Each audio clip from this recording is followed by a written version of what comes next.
¿Qué tal? Soy Javier Romero de tengo21.com y tengo el agrado de poder relatarles a través de esta presentación sobre los motivos y las razones. ¿Qué tal? Soy Javier Romero de tengo21.com y tengo el agrado de poder relatarles a través de esta sencilla presentación los motivos y las razones por la cual todo Chile hay que movilizarse este 11 de julio para el paro nacional de los trabajadores. Pero antes queremos hacer la siguiente pregunta. ¿Sabe usted que el 11 de julio la Central Unitaria de Trabajadores, la CUT, hizo un llamado hace tiempo a un paro nacional? Bueno, si usted se informó acerca de ello, usted preguntará, ¿por qué los trabajadores llaman a paralizar el 11 de julio?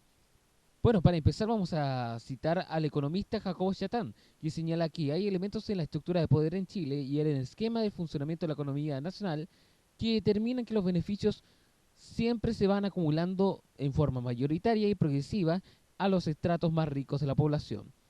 Y parte de ella se encuentra en el trabajo, lo cual hace que nuestro país se encuentre en el selecto grupo de los 15 países más desiguales en el mundo.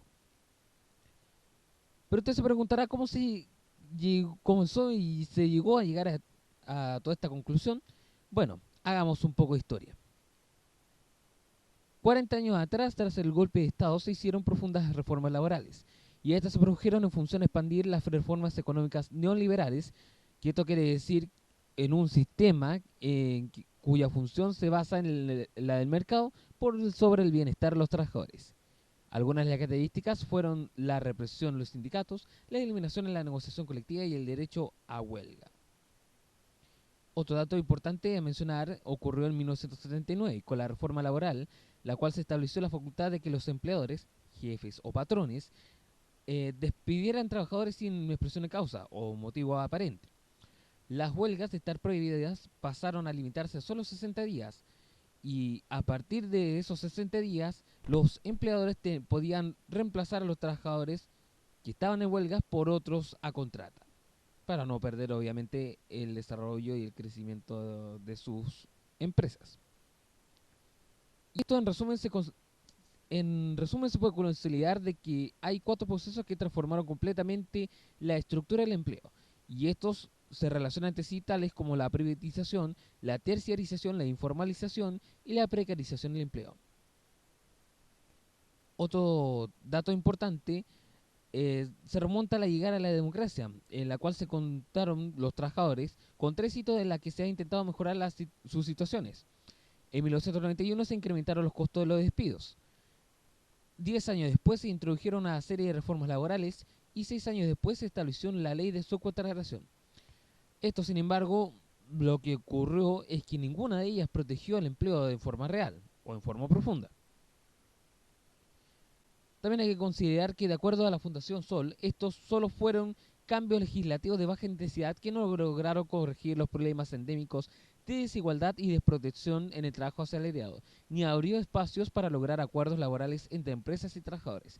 Esto quiere decir que las tres reformas que se hicieron durante los 23 años de democracia son y fueron medidas parche y no cambiaron profundamente la realidad de los trabajadores de nuestro país. Ahora queremos hacer la siguiente pregunta. ¿Qué ocurre hoy en Chile? Aproximadamente un 70% de los asalariados privados recibe un ingreso inferior a los 300.000 pesos por su ocupación principal, y uno de cada tres vive en un hogar perteneciente a los dos primeros quintiles de la población. Esto quiere decir al 20% más pobre de nuestro país. En Chile hoy existen muy bajos niveles de sindicalización, y también se estima un porcentaje menor al 10% y una negociación colectiva que hoy en día aún sigue siendo de condiciones de poder muy desiguales. Y también esto lo menciona la Fundación Sol, en donde se dice que la fijación del salario mínimo que se tramita en el Congreso hasta el día de hoy ha pasado a ser como la herramienta que permite a los trabajadores desarrollar su participación en la distribución de la riqueza. Sin embargo, este mecanismo no favorece del todo a los trabajadores, pues este sistema de fijación en el cual el gobierno dialoga con los trabajadores y luego el Parlamento ratifica la decisión, según los parámetros internacionales, esto queda catalogado dentro de los sistemas con menor grado de consulta. Esto quiere decir, se hace a costa de la participación de los trabajadores y de los ciudadanos de Chile. También hay que mencionar que de acuerdo al estudio de Boeri, el sistema de fijación de salarios mínimos basado en negociación colectiva obtiene en promedio casi un 50% más de efectividad que aquel basado en los legisladores, es decir, la que tenemos ahora como chilenos. Hoy en día el salario mínimo pasó de 172.000 a alrededor de 200.000 pesos gracias a unas reformas parche también. Y la línea de pobreza está pensada en el consumo de 2 canastas de alimentos, que a precios actuales equivalen a 70.000 pesos. Si hacemos el cálculo a una familia de 4 personas que viven bajo el mismo techo con este sueldo, no alcanzaría a cubrir con esas necesidades, ni siquiera las básicas. Y en otras palabras, el trabajar en Chile no garantiza para nada salir de la pobreza y tener una vida digna. También hay que considerar que el 60% de los asalariados del sector privado recibe un sueldo inferior a 2 salarios mínimos. Eso quiere decir de 264.000 o menos. Además, solo el 5% de los hogares chilenos el ingreso es mayor a 2 millones, mientras que el 76% de los trabajadores vive con menos de 350 lucas. Y ahora queremos hacer la siguiente pregunta. ¿Qué tan ético es para un país mantener en esas condiciones a los trabajadores? Y ahora vamos a esta parte, que esto nos remite a una falta de participación, es decir, democracia, desigualdad y concentración de poder, en particular en este ámbito como es el laboral. Y ahora volvemos a la siguiente pregunta, que usted mismo se hizo. ¿Por qué los trabajadores llaman a paralizar el 11 de julio? Y aquí respondemos a esta pregunta. Por el hecho de haber flexibilizado el empleo y haber eliminado derechos y reemplazarlos como bienes de consumo.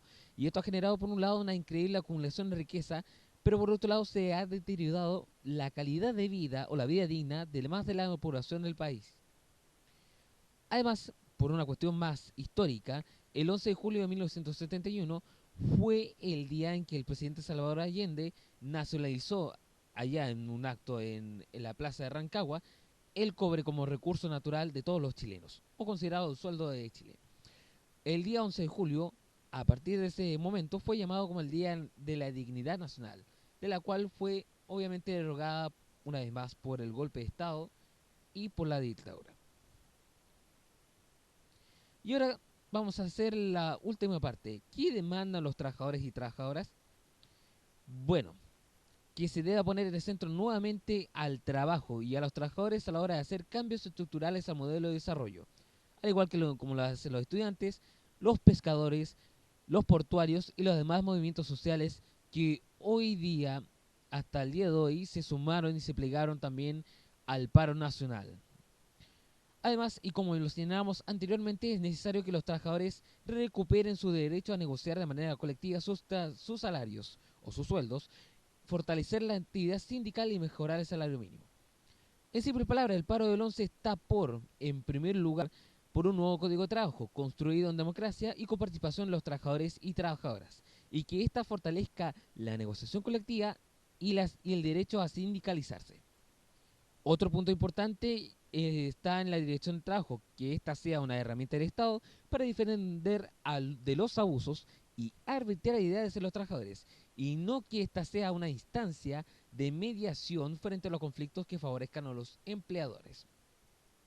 Otro punto importante, la negociación colectiva real, que ésta reconozca la negociación interempresa, sectorial o ramal, que valida el sindicato como el gran negociador, que obliga a capacitar y reformar a sus trabajadores y que devuelva el derecho a huelga y se requiera también la protección a la libertad sindical.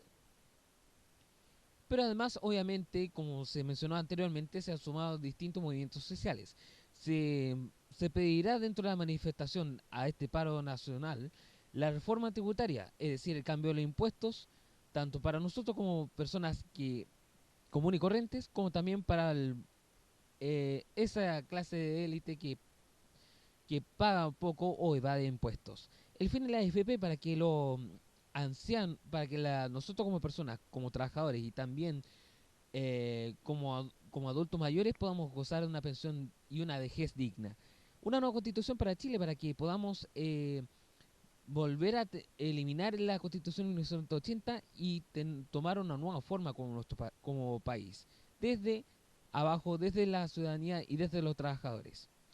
Y obviamente, como todos los estudiantes y todos los movimientos sociales, pedimos educación pública de control público desde la enseñanza prebásica hasta la enseñanza universitaria.